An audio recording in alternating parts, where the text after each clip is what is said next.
Hello et bienvenue dans une nouvelle vidéo. Aujourd'hui on refait une partie de Deviner la palette.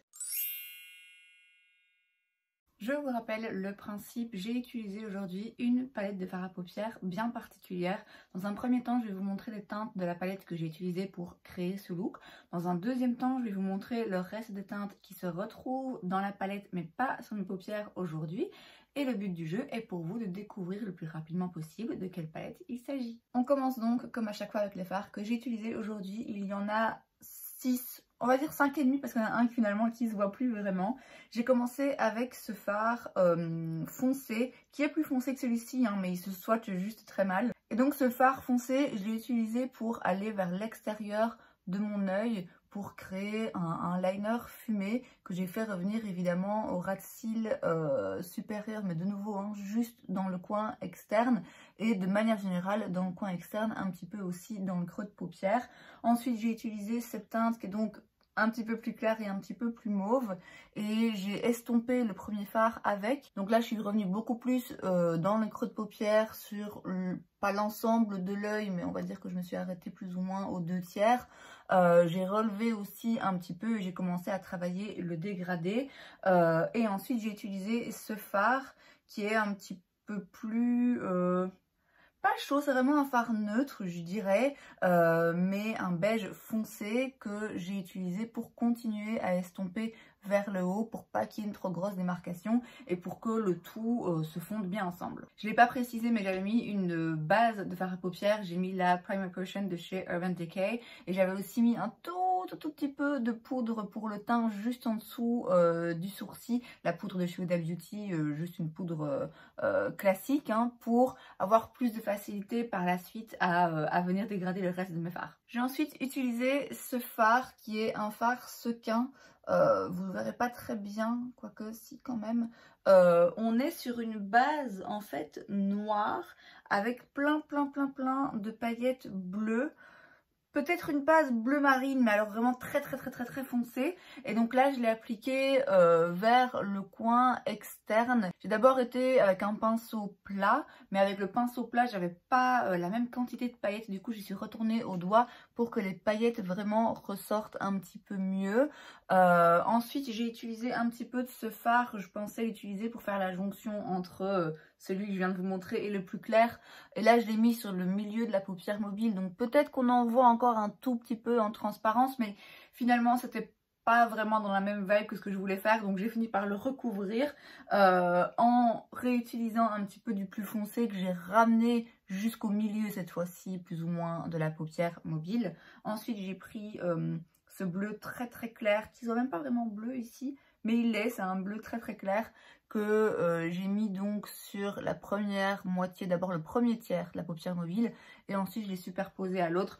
Et donc j'ai fait quelques allers-retours avec ce qui me restait sur mes doigts, de revenir mettre un petit peu le bleu vers l'intérieur, enfin le foncé vers l'intérieur, le clair vers l'extérieur pour que finalement tout se mélange bien. J'ai ensuite utilisé ce crayon Atria Flash de chez Linda Alberg, c'est un bleu un petit peu pailleté.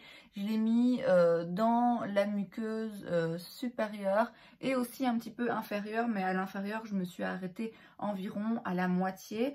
J'ai ensuite pris ce qui me restait sur mon pinceau de ce fard qui est, on dirait pas, mais très foncé et très intense, et j'ai fumé un petit peu ce liner, j'ai intensifié un peu, et puis pareil j'ai repris un tout petit peu de ces deux teintes, mais de nouveau vraiment juste ce qui restait sur le pinceau pour continuer à bien tout estomper en ras de cils inférieur. J'ai ensuite utilisé ce petit crayon métallique très clair de chez Shiglam que j'ai mis en coin interne pour avoir un petit point lumière et aussi un tout petit peu là en dessous du sourcil. J'ai mis du mascara et voilà le résultat. Et voilà de ce côté le reste des fards que je n'ai donc pas utilisé aujourd'hui. Il y en a également 6, il y a 2 autres fards mat juste là et 4 autres fards métalliques. Alors je dis métallique mais en vrai celui-ci c'est aussi un fard sequin. C'est juste qu'en fait c'est un fard métallique avec des paillettes. Donc c'est un sequin mais pas vraiment puisque c'est pas une base mat si vous voulez. Mais les autres sont... ouais, lumineux, métallique, un petit peu duochrome. Donc voilà l'harmonie de couleurs dans son intégralité.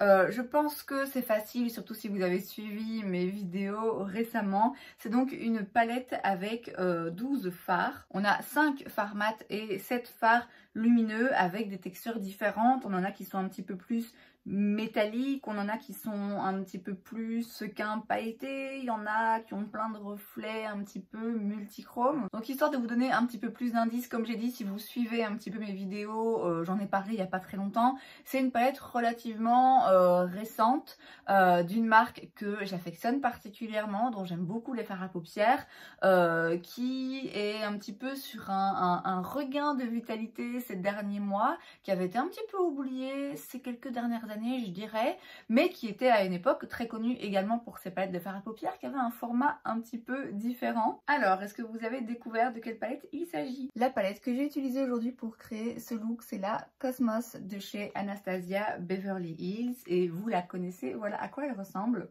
Donc au risque de me répéter, si vous avez un petit peu suivi mes dernières vidéos, je ne sais plus exactement quand je les ai postées et quand je posterai celle-ci, mais j'en ai parlé récemment, je l'ai utilisée en première impression dans une vidéo où je me suis concentrée plutôt sur des teintes un petit peu chaudes, où j'ai fait un petit look facile, discret, enfin discret, oui, relativement discret quand même, ce qui n'est pas le cas aujourd'hui. Je vous avais dit dans cette vidéo, il me semble que j'avais très envie d'utiliser cette teinte, même si c'est pas le genre de teinte qui me plaît habituellement, puisque ça tire vers le bleu. Pareil pour celle-là, vous savez que j'aime pas trop de base mettre du bleu sur mes yeux, mais vraiment elle m'intriguait, elle me donnait énormément envie, et je dirais que elle m'a un peu déçue.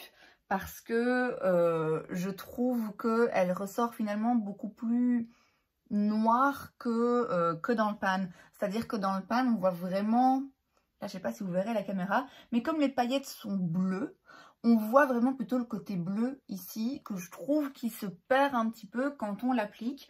C'est une teinte sequin, donc c'est une base mate et dedans il y a plein de paillettes.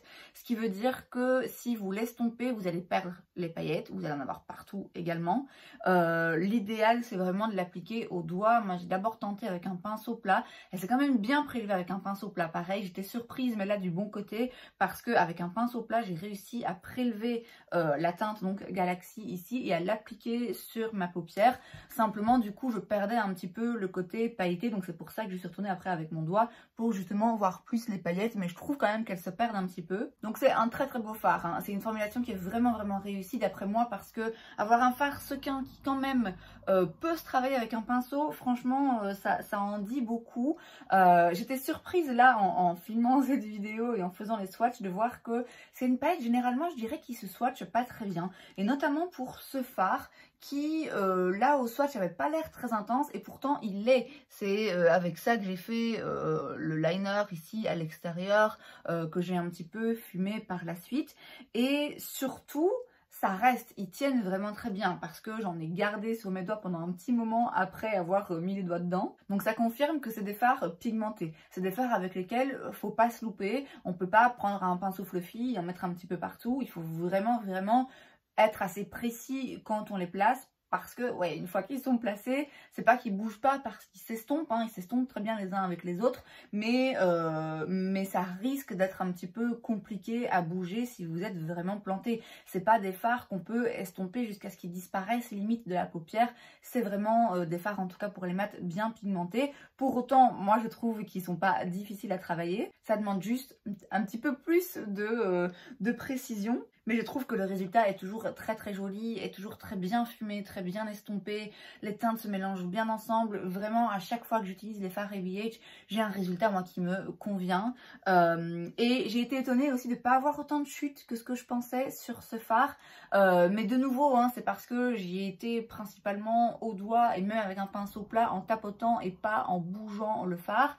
J'avais fait mes yeux avant parce que je savais que j'allais vouloir quelque chose d'intense. Je savais que j'utilisais un fard sequin et rien à faire, les fards sequins, ça fait des chutes, quoi qu'il arrive. Donc j'avais fait mes yeux avant, et heureusement parce que effectivement j'avais quelques petites chutes de paillettes sur le reste de mon visage. Mais franchement pas tant que ça. Vraiment pas tant que ça, je m'attendais à avoir vraiment plein de pigments partout sur les joues, et en fait c'était pas le cas. Ce fard que j'ai utilisé, je vous l'ai dit, finalement je l'ai recouvert parce que ça allait pas avec le look que je voulais. Mais c'est un joli fard, c'est un fard intéressant. pour moi, il n'a pas forcément sa place. Dans cette palette, j'aurais préféré peut-être un autre mat pour le remplacer. Mais voilà, ma foi, il est là. Je m'en suis un petit peu servi. Et puis surtout, j'ai utilisé ce bleu qui, de nouveau, vous savez que j'aime pas trop les bleus. Il est très joli, hein. Je peux voir ce fard, le regarder et me dire, waouh, c'est une très jolie couleur. Simplement, je trouve que c'est pas forcément la plus flatteuse sur moi. Et là, pareil, on est vraiment sur la texture ABH un petit peu chunky qui peut un peu faire des chutes. Mais de nouveau, agréablement surprise par le fait que les chutes étaient franchement pas dramatiques. Et si je voulais utiliser ce fard après avoir fait mon teint, je sais que je pourrais m'en sortir sans trop tout foirer. Donc globalement, je vous l'ai déjà dit hein, dans la première vidéo que j'ai fait avec cette palette, c'est une palette que j'aime bien, que j'aime vraiment bien. Je trouve que les formulations sont fidèles au fard ABH avec quand même quelques petites différences, notamment le fait que les fards mat sont un rien moins poudreux, surtout pour celui-ci, les plus foncés, là ils sont moins poudreux, ils sont un petit peu plus secs, mais quand on les travaille, ils gardent vraiment la même façon de se travailler que les autres fards, je trouve, si ce n'est, oui, qui sont peut-être un rien moins crémeux, ils sont pigmentés, pas trop non plus, hein, vous avez vu, celui-là, c'est pas non plus que waouh, vous avez un truc hyper intense et que vous pouvez rien en faire, mais simplement il va vraiment être, il va se voir, il va être opaque, il va pouvoir se construire aussi, donc on est vraiment sur la continuité, on va dire, de la formulation des fards mat chez ABH. Et pareil pour les fards métalliques, on en a quelques-uns où on retrouve bien le côté un petit peu chunky, où il faut faire un petit peu gaffe avec ce qu'on fait, mais il y a des formulations qui sont intéressantes. Donc je pense notamment à ce fard sequin, à cet autre fard que il me semble pas que j'ai utilisé, hein, celui-ci déjà, qui a une base métallique rose et des petites paillettes dorées, qui est assez intéressant. Je sais pas si c'est mon préféré, mais c'est intéressant, c'est différent. Et puis on a surtout ces deux fards là, ces trois fards qui sont multichromes, qui ont vraiment des très jolis reflets et qui sont d'après moi assez inédits dans la marque. En résumé, c'est donc une très jolie palette. Je suis bien contente finalement que Sandrine n'en voulait pas et que je l'ai récupérée. Je dirais que ma seule déception, c'est juste le fait que ce fard finalement, ouais, les paillettes se voient moins et il ressort moins bleu que ce que je pensais. Je sais, de base j'aime pas les bleus, donc c'est bizarre que je dise ça, mais par rapport à ce que j'avais en tête, c'est un rien plus foncé et moins bleuté que ce que je pensais. Mais voilà, c'est le lot des fards sequins, hein, je le sais, c'est le genre de fards qui sont toujours très jolis, mais qui ont du mal à garder toute leur beauté et leur authenticité une fois déposés sur les paupières. Je trouve qu'il y a vraiment des fards intéressants ici, des textures et des finis et des lumineux, des reflets très jolis. Je suis contente d'avoir fait ce look, même si c'est pas le genre de look que je ferais au quotidien et que c'est un petit peu plus intense que ce dont j'ai l'habitude. Ça m'a permis de tester justement les fards de la palette qui clairement vont moins me parler et que je vais moins souvent utiliser. Je pense que ce qui va rester mes préférés, c'est vraiment plutôt les chauds et les reflets là duochrome, multichrome. Donc je vais continuer à l'utiliser, mais je peux déjà vous dire que c'est vraiment une formulation que j'aime beaucoup et une harmonie de couleurs, même si pas ma préférée, qui quand même est réussie. Et c'est donc tout pour cette vidéo, j'espère que ça vous a plu. Si c'est le cas, n'hésitez pas à laisser un like. Vous pouvez aussi vous abonner à ma chaîne parce que c'est gratuit, donc pourquoi pas. Et moi je vous dis à la prochaine fois. Bye.